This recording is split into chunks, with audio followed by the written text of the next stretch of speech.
From BendFilm and Tin Pan Theater, and recorded out of the Tin Pan Theater in Bend, Oregon, this is Small Town Film Ghosts. My name is Todd Leiser. I'm Julie Furness. And this is the podcast where we talk about the movies playing at Tin Pan Theater and promoting what's going on with BendFilm and Tin Pan.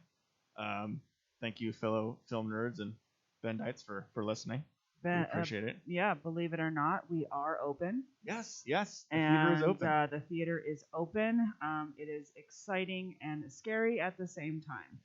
I've been saying I can't. Every time I say it out loud that the theater's open, I can't believe that it's real. Yeah, it is really surreal. It's also surreal that Regal is possibly surely opening on Saturday. I mean, it's a weird thing too because McMenamins is open and McMenamins is now currently operating as a first run theater rather than a second run theater. Yes, and we're used to McMenamins showing second run films, blockbusters, and kids films, and it's a place where you're like, oh, I didn't catch it at Regal, so I can catch it at McMenamins, and but that is not the case anymore. Yeah. So, which I mean.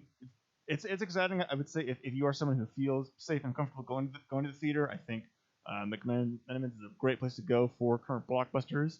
And if you are also feel safe and comfortable coming to theaters, we're a great place to come for indie movies. We are a great place to come for indie movies. And speaking of indie movies, right now, besides showing the Oscar shorts that are nominated this year, documentary, live action, and animation, we are showing French Exit. Yes, this is the new Michelle Pfeiffer movie. That I think is maybe the biggest drawing point. It also stars Lucas Hedges.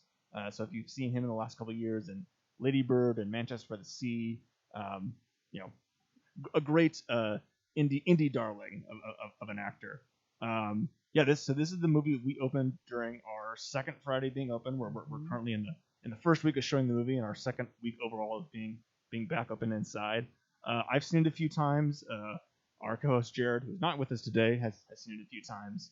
But I think this is honestly the kind of movie that we have played before in the past. It's right, I think, in our tone and style of the kind of indie movie that we played. So before I'll say anything specific about the movie, if you miss coming to the Tin Pan and seeing indie movies, I think this will remind you of the kind of movies we played in the past, and the kind of things that you look forward to at Tin Pan. Julie, because you have not seen the movie, what do you know about it at this point? Well, of course, I know that I haven't seen Michelle Pfeiffer in a long time, and I was like, where the heck is Michelle Pfeiffer these days? And so, I was excited to see her and excited that we were opening with this. And yes, I haven't been able to see it because I have been behind the scenes on a lot of things these days, theater-wise. It's currently the Todd and Jared show at the theater. It is the Todd and Jared show at the theater with Julie in the background trying to make sure that, we are keeping things afloat. If it wasn't for you, I wouldn't have a job right now. Well, trying to keep things, just COVID safe and everything, and making sure that our patrons feel safe and comfortable. But I do know that it is about an aging Manhattan socialite living on what's barely left of her inheritance, and moves to a small apartment in Paris with her son and her cat.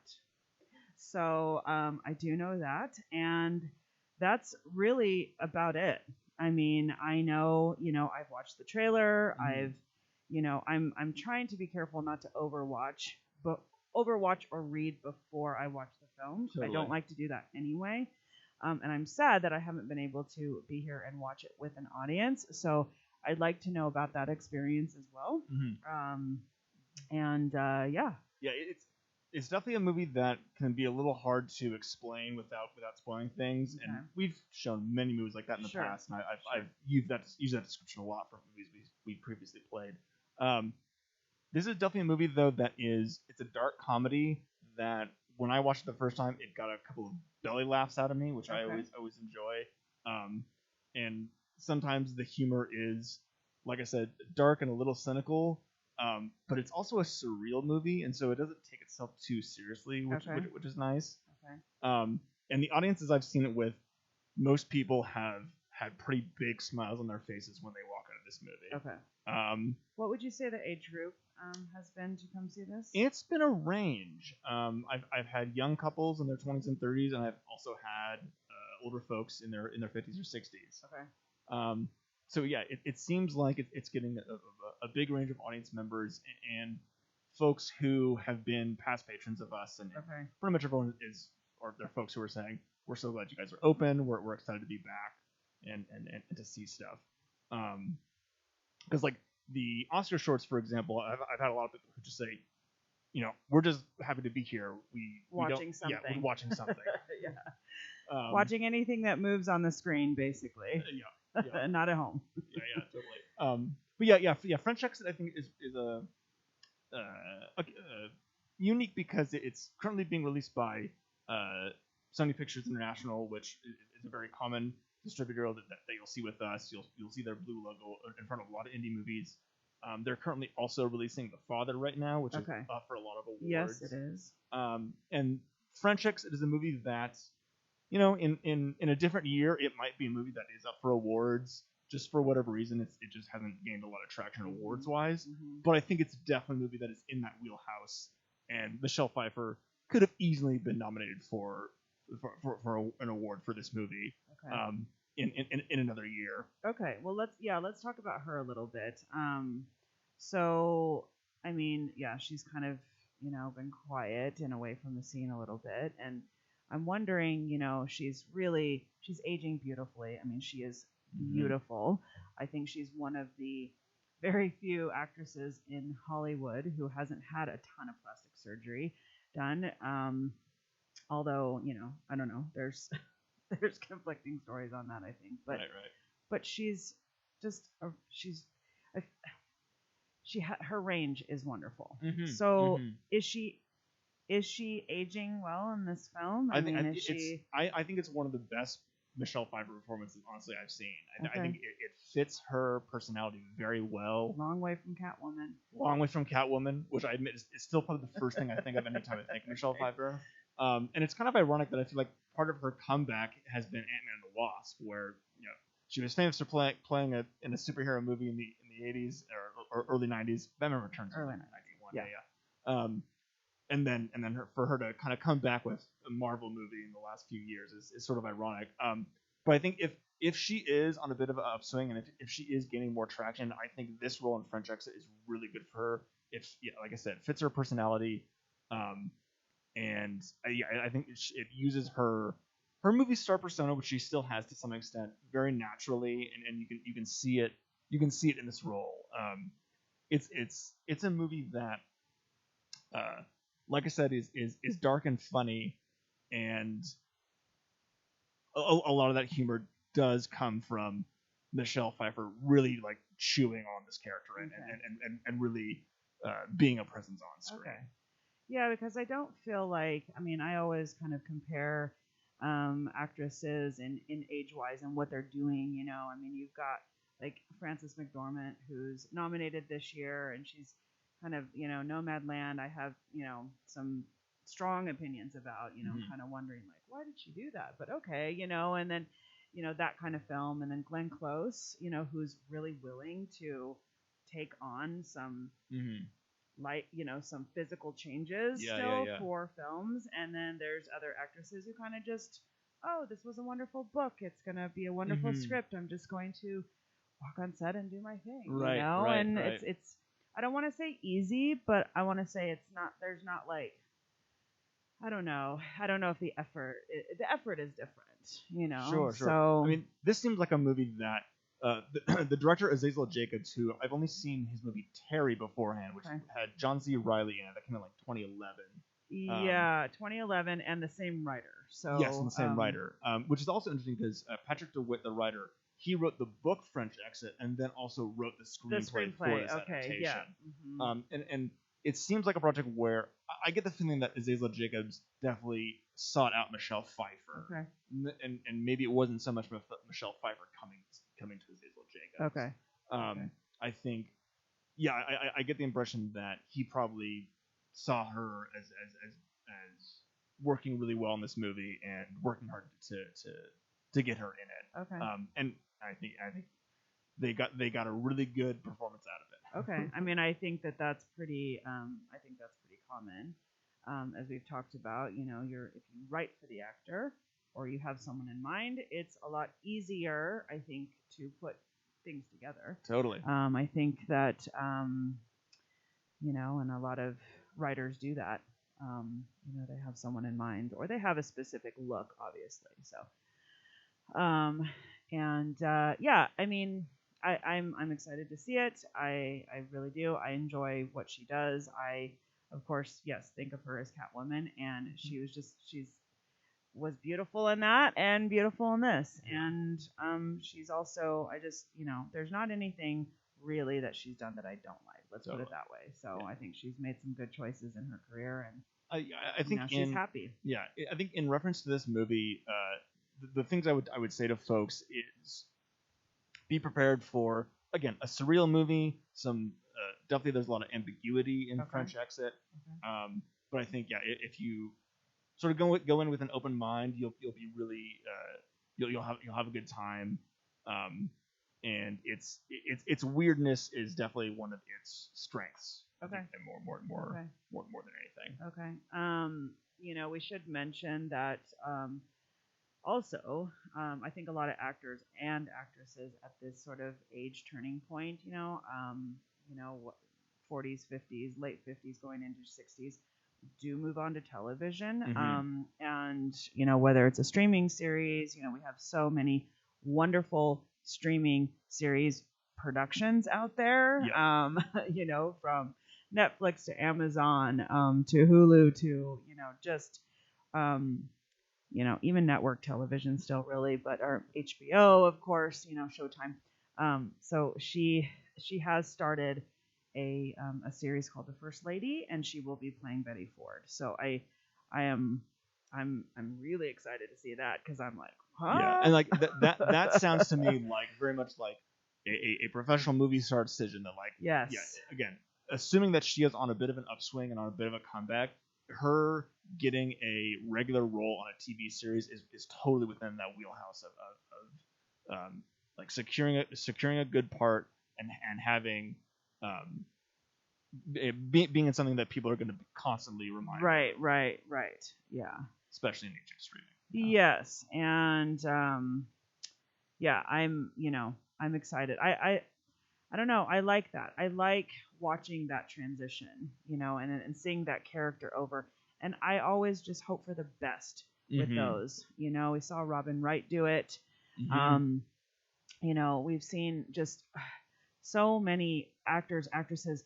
Kevin Costner, Yellowstone. I mean, just moving into these roles that were just, I feel like, were just made for them, you know, and just, I don't know. I feel like it's Brad Pitt's turn now, you know? Like, when is he going to do a series? Now that he won the Best Supporting Actor for Once Upon a Time in Hollywood. Yeah, it's time for him to move on. You know, he is really now it's time for him to move into that supporting role mentor character. Yes, absolutely.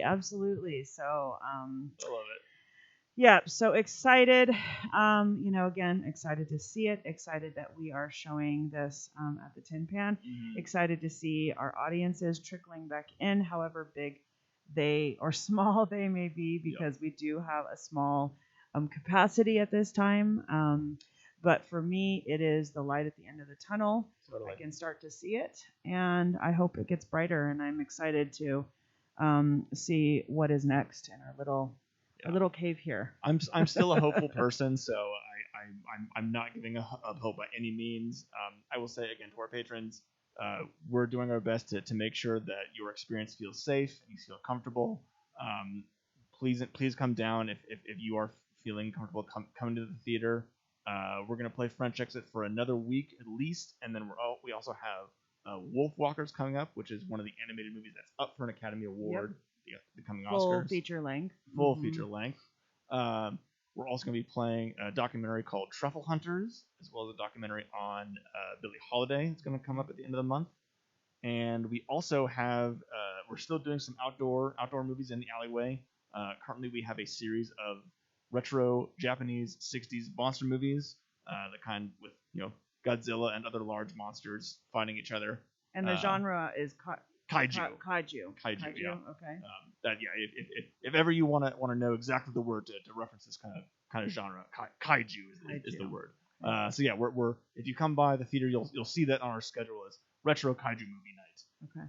So yeah, this Thursday and upcoming Thursdays for the next 2 months, we're gonna be doing that outdoors in the alleyway. And even if you come down the alleyway and have a drink at San Simone, you can still give us a donation if you enjoy the movie. Yeah, and we really thank all of you who have come inside, outside, to the drive-in, to have supported BendFilm in any way. Think of us as shopping local. If you are shopping local at, small businesses downtown, if you're going to restaurants downtown, if you're, think of us as also you are shopping local. So if you come see a movie, great. Come buy a gift certificate, donate to the BendFilm Festival. We appreciate you so much, and we need you so much. So we want to keep giving you some entertainment with these podcasts, and they're going to just get better and better. So totally, really excited to continue with you all. Awesome. Well, everyone, that's what we have upcoming. We have more in the episode to come. We'll take a quick break, and please stick around for the rest of the episode. Welcome back to Small Town Film Ghosts. My name is Todd Leiser. And with us today is Grant Rosenberg. Grant is a writer, director, producer. How would you describe yourself? Television writer, producer, showrunner, and within the last year, more recently, a novelist. Yes, and we're really excited today to have you on our podcast today, Grant, especially because you live locally here. I do. And down near Sun River, and it is it's awesome when we find people here in the Central Oregon area living amongst us that have the same love for film and TV and production and writing and everything that we do, because we get to have you on our little show here, and you get to talk about yourself and also the community here. And we'll just kind of dig right into it. So tell us about yourself and where you came from, how you got here, what you did, and who you are. Well, that's I'll try to keep it short and interesting. I grew up in the San Francisco Bay Area, and I went to school at UC Davis, which is not famous for its film and television program. I went actually pre-law, but changed my major pretty much half the way through because I've always had a passion for writing, and found that just getting a really good general education from Davis, which they provide an excellent education, gave me the tools to go off and do what I wanted to do. And my first job was as a page at NBC in the mid 70s. I'm dating myself, but there it is. So where was the page job at NBC located at that time? In Burbank. In Burbank, yeah. So I loaded up my Volkswagen and drove down to Burbank and got a cheap apartment, and I was guaranteed 20 hours a week at $2.50 an hour. Boy. So it was a little bit of a roll of the dice. But what I found, and this is good advice for anybody who wants to get into the industry, you always hear about getting your foot in the door, and that's what a page job is. Mm-hmm. I went to try to get a job in the news department. That was my passion. And what you find is you take the first real job off the page staff you can get, which for me ended up being in the research department, which was about as far away as I wanted to be in the television industry, doing statistical analysis on things like Little House on the Prairie. Mm-hmm. But you kind of take what you get, and then you realize that you thought you might want to do something, but as you are inside, you find out there are myriad opportunities. And I slowly made my way out of NBC into Paramount, where I was running the research department at a fairly young age. But in doing so, I had a lot of exposure to both motion pictures because I was doing market research, and to television development because we were testing all the pilots and things like that. And that eventually provided me a segue to leave research and go into television development, which I did at Paramount for several years. And then I was running the TV department, and when Michael Eisner left Disney, and I had a very close relationship with him. I mean, when he left Paramount to go to Disney, he took me with him as well as Jeff Katzenberg and Rich Frank and some other executives. And it was quite a culture shock. Because Disney is very old school, very good old boy network, and very, very waspy. I mean, like really waspy. Still? No. Okay. No, when we came in, it was called the Jewification of Disney. And we completely turned the culture around. So anyway, I was there for 3 years running the television division. And after 11 years being a studio executive, I decided that what I really wanted to do was move to the other side of the desk and write. So your time at Disney was during the mid to late 80s? That's correct. Does that sound right? So this is before like the musical renaissance really kicks off, or in the 90s, or like that period. It seems to me that like that's my understanding is usually that's a period in Disney when they were still trying to figure out what they were doing. No question about it. You're very, very smart to point that out. We were fumbling around, really. We were acquiring shows like Golden Girls and things like that from outside producers, which turned out to be quite successful. But we really hadn't found our identity. What we were really trying to do was maximize the potential of what was already in the vaults. So it was interesting and exhausting because it was 7 days a week, trying to get this huge lumbering monster full of valuable things. How do we get it onto a faster track? And Michael Eisner, to his credit, he took some slings and arrows, but man, he turned that company around. Yeah, and I remember, kind of during that time period too, and sort of beyond early 2000s, because that's when I was there, and I did have an interview at Disney for their animation department, and that's sort of when the sequels were they were doing sequels, but they were straight to video, so a lot of the Jungle Book 2 and Mermaid 2 and those things were coming out, and then Pixar was still really secret, and there was that you knew about it, but it wasn't there, but it, and you never knew what was going on, but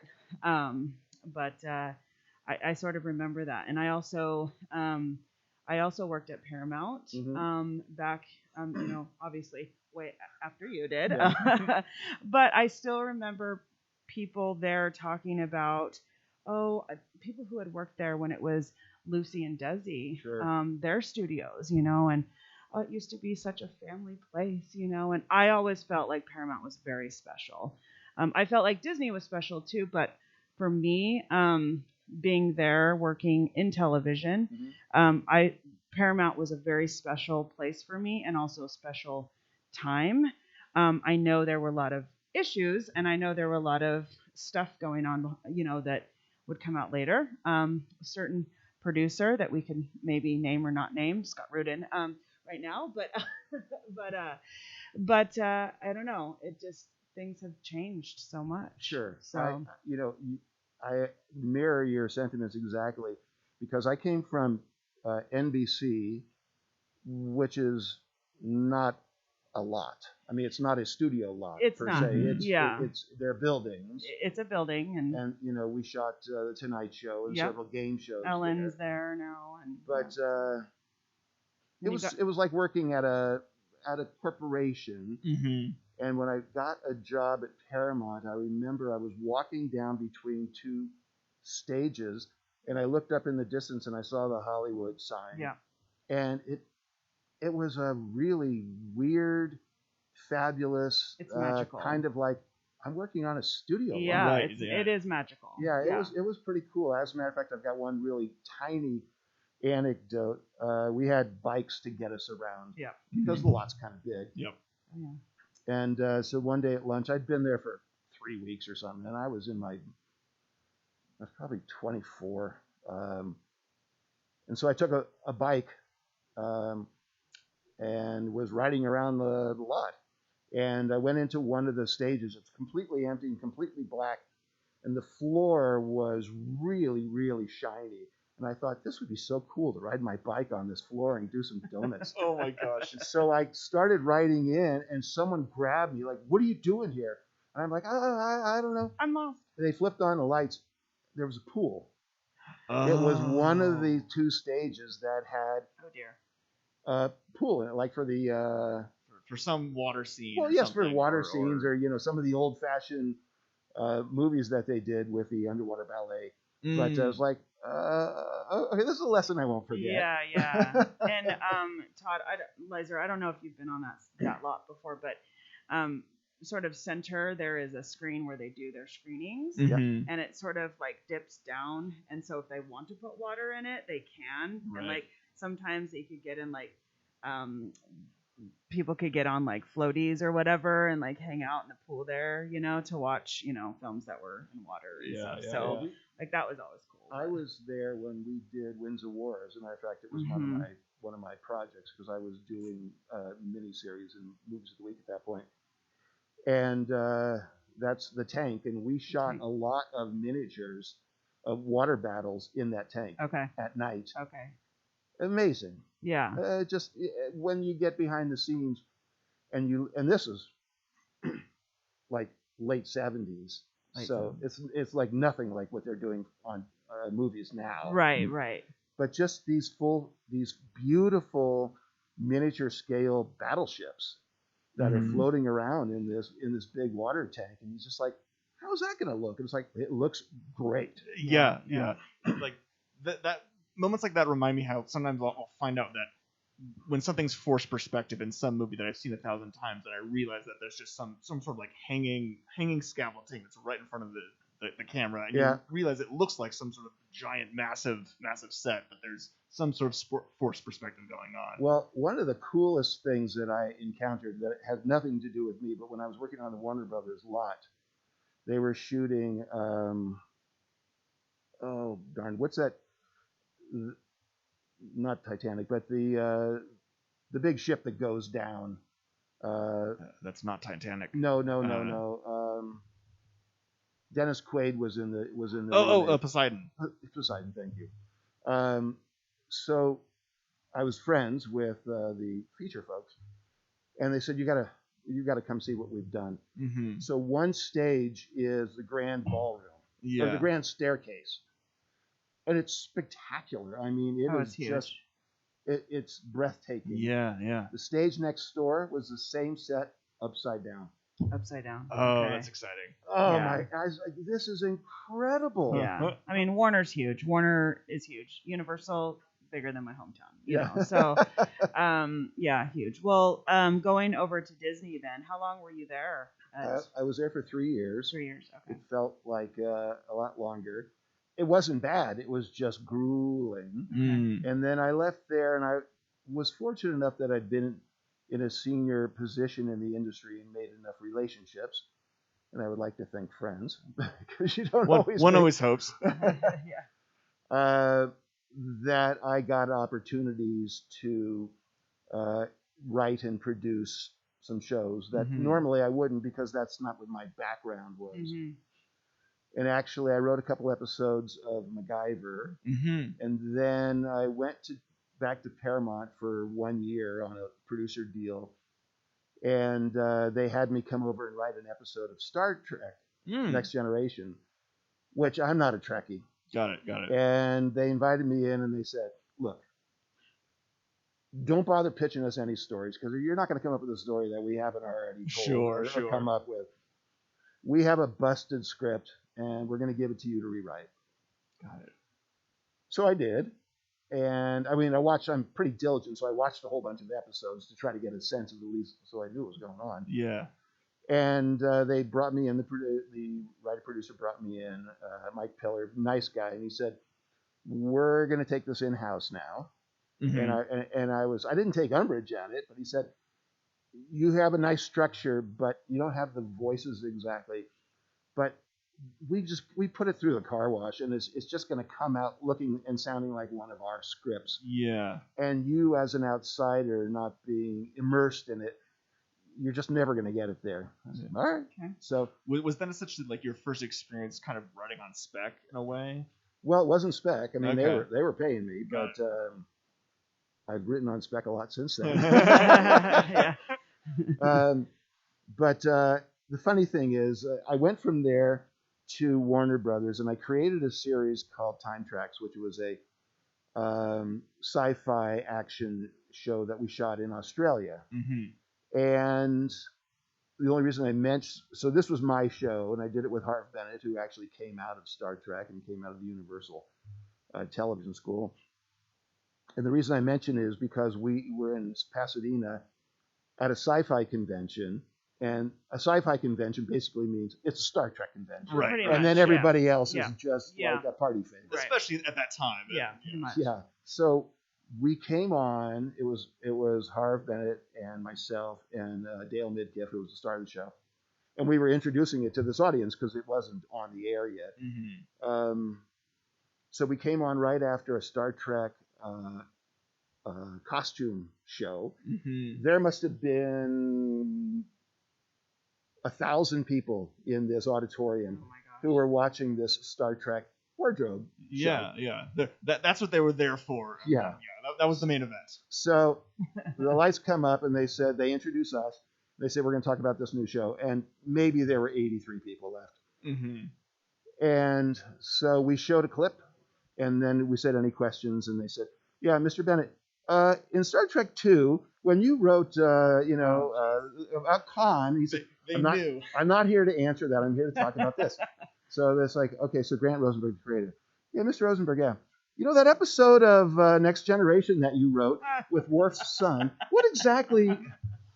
I was like, guys. Oh my gosh, that's so funny. I think I told Todd about this, but when I was at Paramount, they were still shooting Star Trek Next Generation, or maybe another. I don't know. I'm not a Trekkie either, but I just remember driving the golf carts around, and a lot of the aliens would be outside taking a smoke break and stuff, and it'd be funny, and I'd just be like, "This is great." But I would see Scott Bakula riding his bike around because he rode his bike to work, and and I'm like, "Is this real?" But that's awesome. I love that story because it's just so Hollywood, it's so funny. So I do have a question about television and the directors. I don't know so how is it that I've always wondered why episodic television like that doesn't stick with one director. And in my experience, because I was working, it was an NBC show, so I did have to go to NBC a lot. But there was a lot of female directors for these shows, and and they were older. They were older, I would say, like in their late 50s, 60s. And so I'm wondering how that works.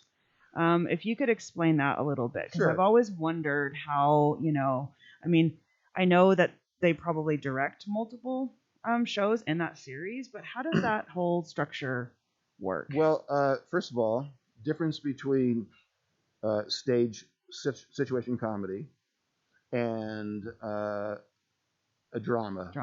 which is a 7 or 8 day shoot. Right. In sitcoms, they generally do have one director because the schedule is such that they get a script on, let's just call it Monday, and the schedule is such that they rehearse and they rewrite and they rehearse and they block and everything, and on Friday they shoot. And then on Monday they start again. Okay. So you can use the same director. For example, Jim Burrows did the majority of the episodes of Cheers when I was at Paramount. Mm-hmm. And same thing for Taxi. And generally in sitcoms, we would use just one director, maybe two. Okay. In film, when I say film, for 1 hour dramas, you can't have this. You can't have one director do continuous episodes because while one director's shooting, the next director's prepping. Okay. So let's say a show takes 7 days to shoot, and you don't shoot on the weekends. So it's Monday through Friday, and then Monday, Tuesday. Okay. And of course that changes as the calendar goes forward. Uh-huh. So while director A is shooting, director B is prepping the next episode, looking for locations, working with the writer to revise the script a little bit, casting, props, wardrobe, all those things. So then that director steps right in on the next show. So you can't have one director do continuous episodes.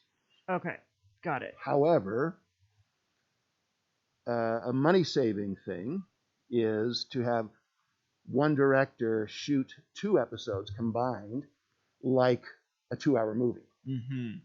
And that works if you have the same cast.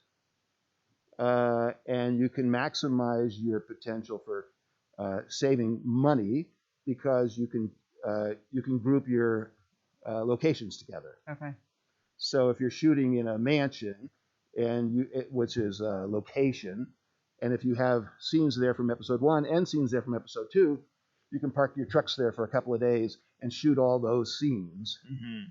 So you're shooting out of order, but you're shooting out of order anyway. Right. So, and then sometimes what we would do if we were tight for money, we would take 2 episodes, and instead of doing a 7-day and a 7-day, we would take 13 days and have one director do 2 episodes over 13 days, and we would save that $100,000 or whatever it is. So okay. that makes sense. I got it. Yeah. I mean, in a big way, like, it seems pretty obvious that TV production has changed in a big way over the last 20 years, and so there's probably a lot of practices that aren't the same that they were in the 90s or 2000s even.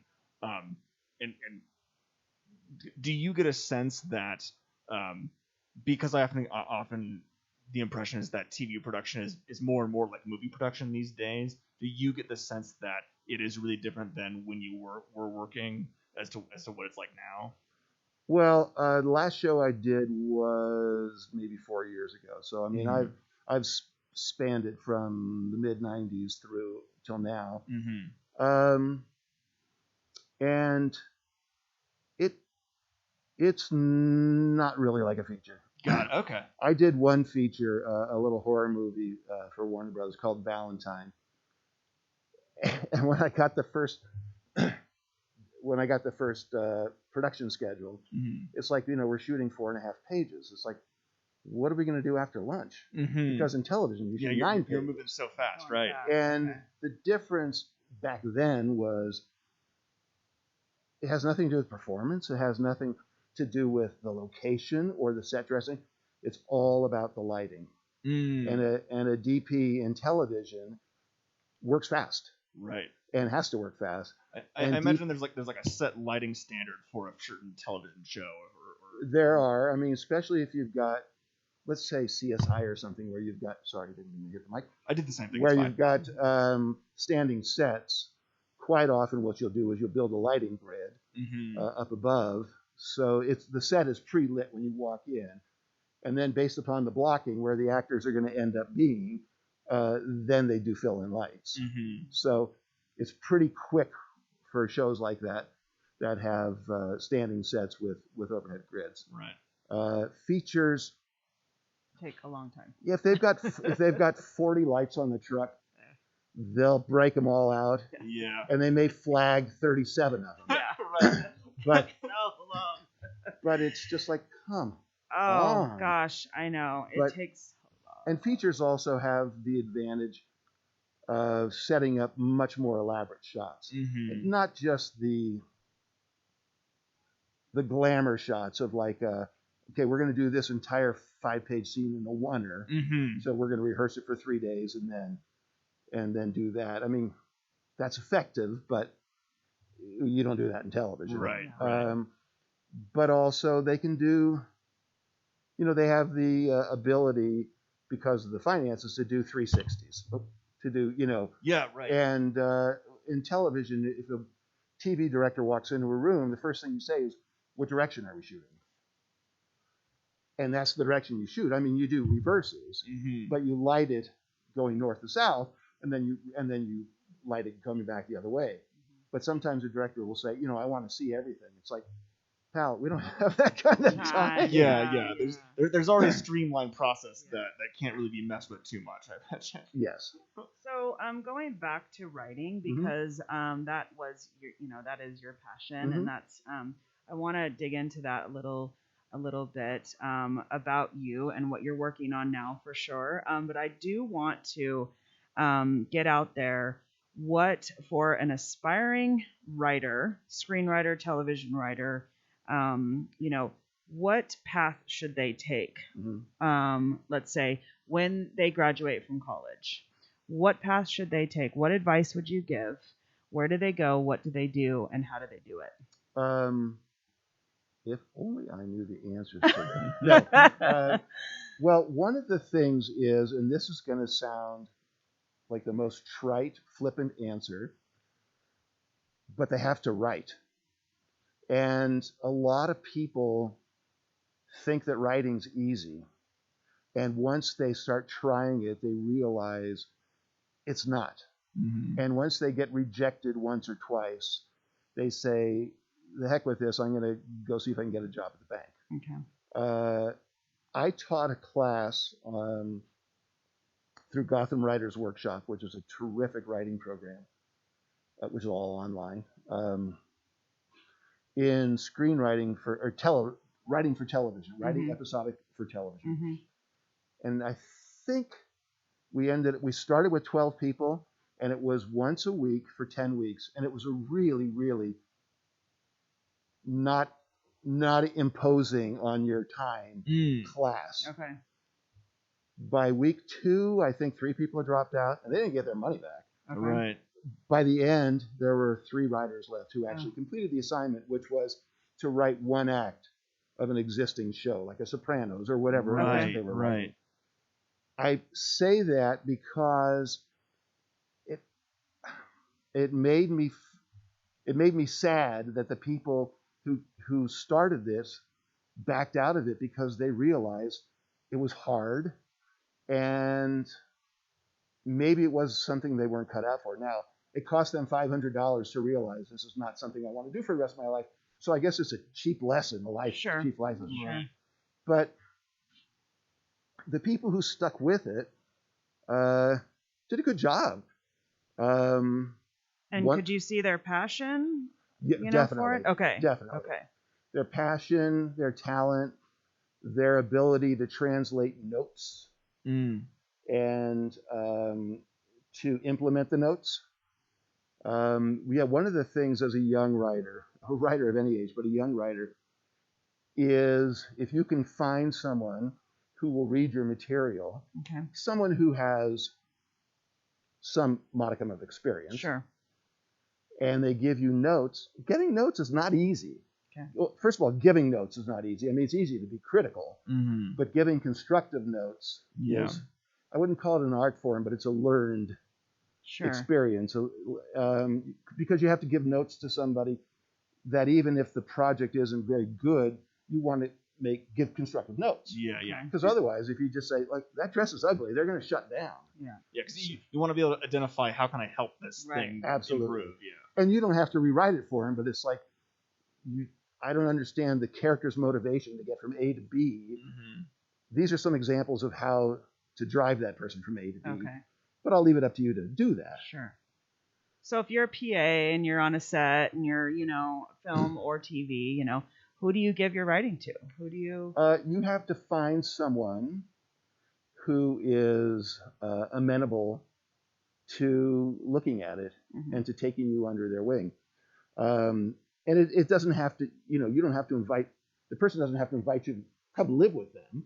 It's just, will you take a look at my stuff? I've always been really, really open to that because I know how hard it is to sit in front of a blank screen.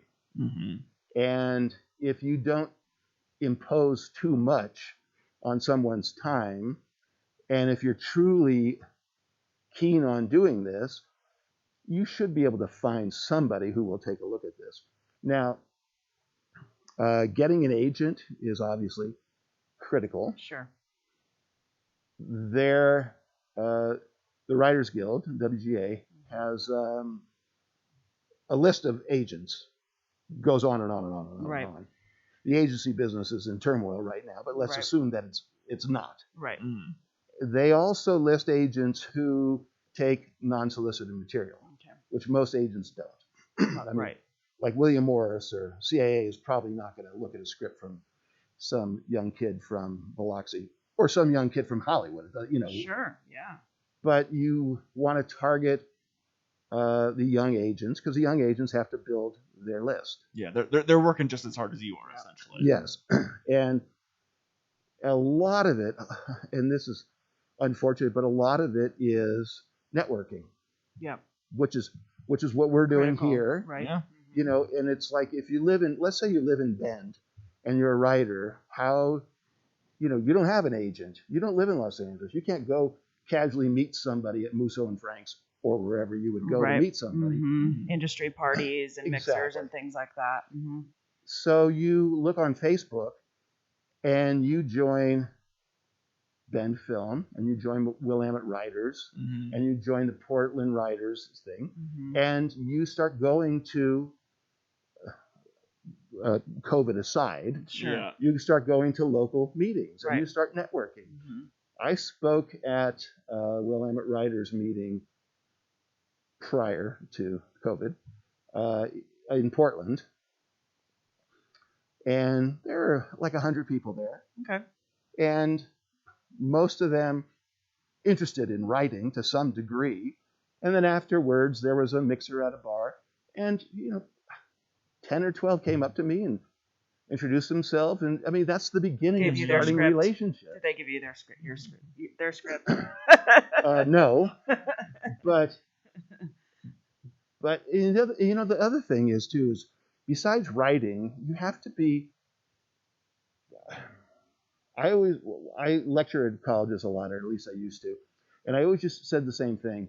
There's a fine line between being aggressive and being a pain in the butt. Okay. And you got to be willing to bump up against that line. You got to be willing to someone to say, you know what, you're coming on too strong.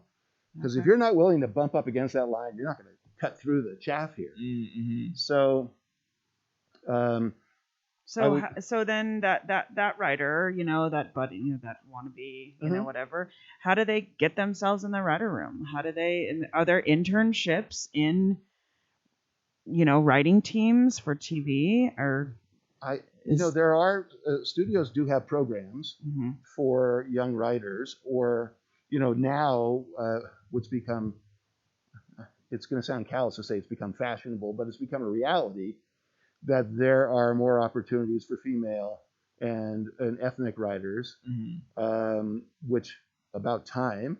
Yeah. And there are a lot of programs set up to accommodate writers who fall in those categories. Yeah. Every major studio, let's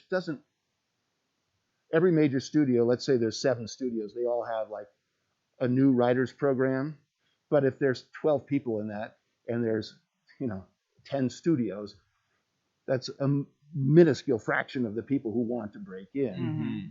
But it's writing, it's entering contests. Yep. Like I'm part of Willamette Writers, and we've got writing contests all the time. Mm-hmm. And you know what? If you submit, at least someone's reading your material. Yeah. Mm-hmm. And you never know who's going to read your material.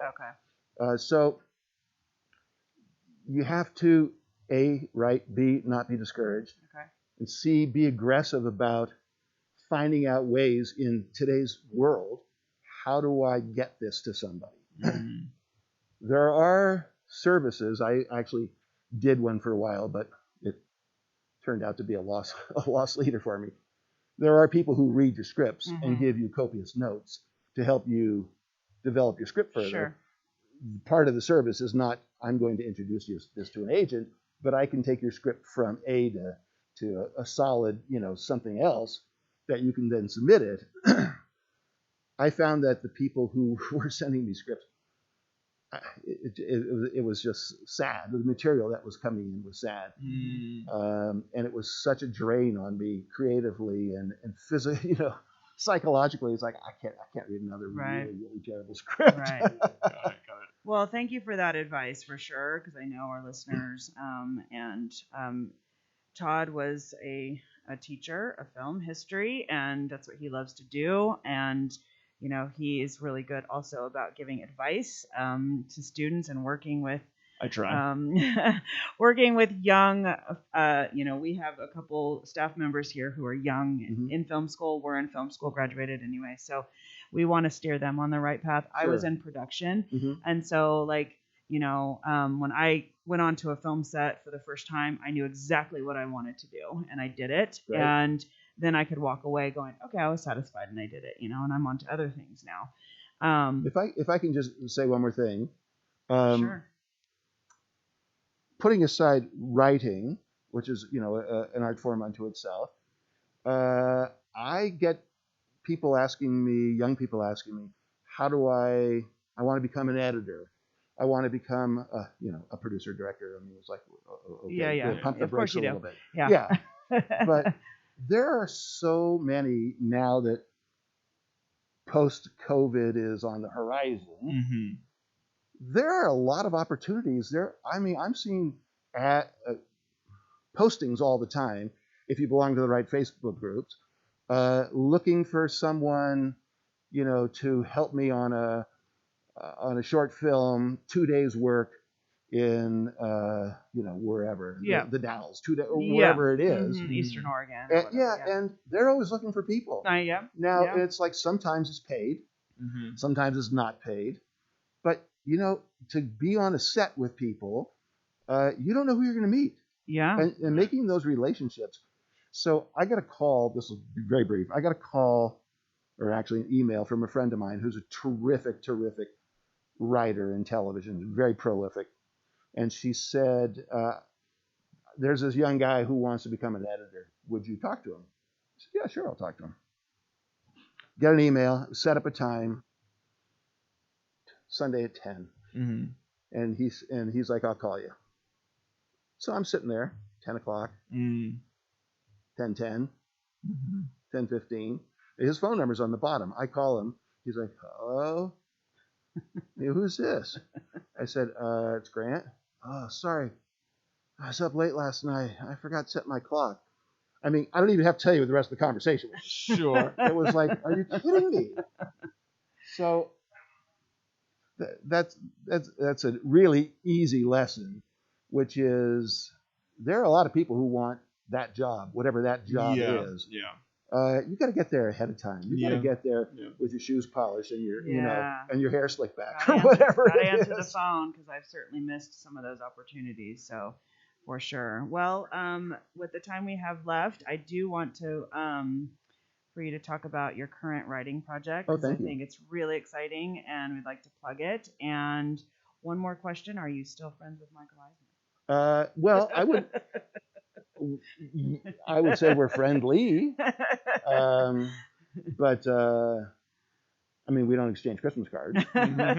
But if I saw him on the street, we would definitely embrace. Awesome. Yeah, and as a matter of fact, a show I was doing in Edmonton called Fear Itself, Breck, one of his sons, directed it, and it was just like hanging out with Michael. Yeah. Oh, wow. And it was my episode, so it was a lot that's of wonderful. fun. Yeah. So tell us about Gideon. So Gideon is a novel that I wrote. It was actually based on a spec pilot that I wrote, which flamed out quickly. But I always loved the idea. And it's set in San Francisco, where most of my writing is set, because I consider it my hometown. Yeah. Of course. And it's a suspense thriller. It's Hitchcockian in a way that a young woman who's a doctor her father, who's also a doctor, is murdered, and she then finds out that he had a really, really dark secret, and she's put into a situation where she's in jeopardy and has to really sort of break some moral codes to figure out how to get out of jeopardy.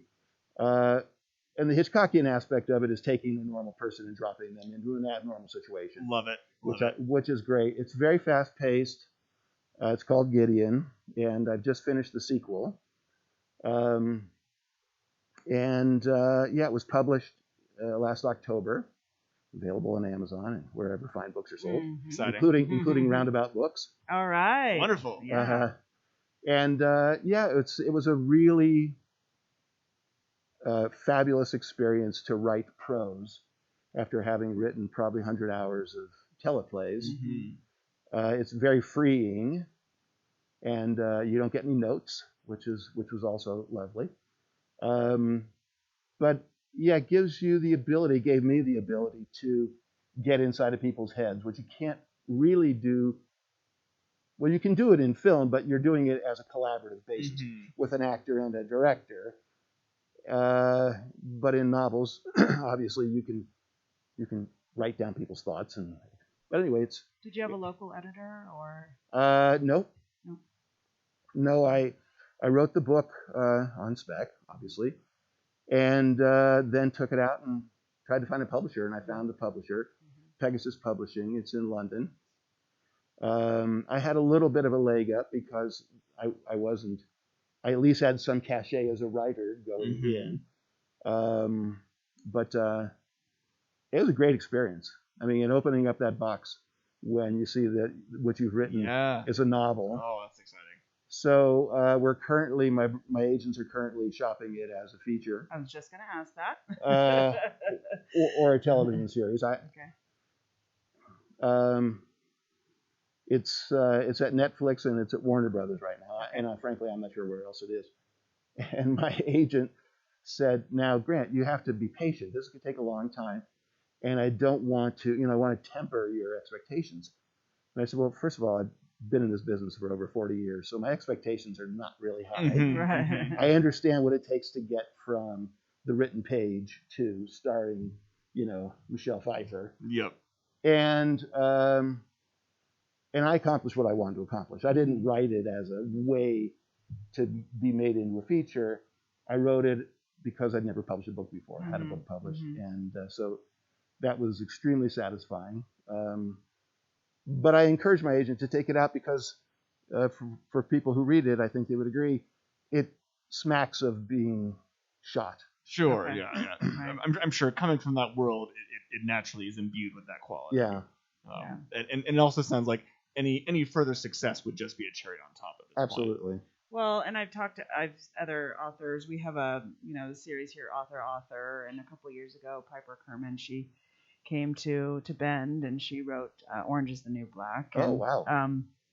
I got to go to a reception with her, and I was like, just one question. Did you think this would ever, go into television? Were you ever thinking about that? And she said, actually, no. I really was never thinking that. She was just writing it from her experience because it was such a unique experience.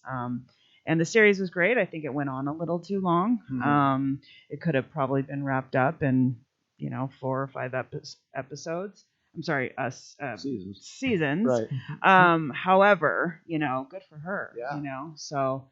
But anyway, congratulations Thank on you. that success. And we'd obviously love to see it as a feature. And we're so appreciative that you came on today to talk to us. And we want to do this again.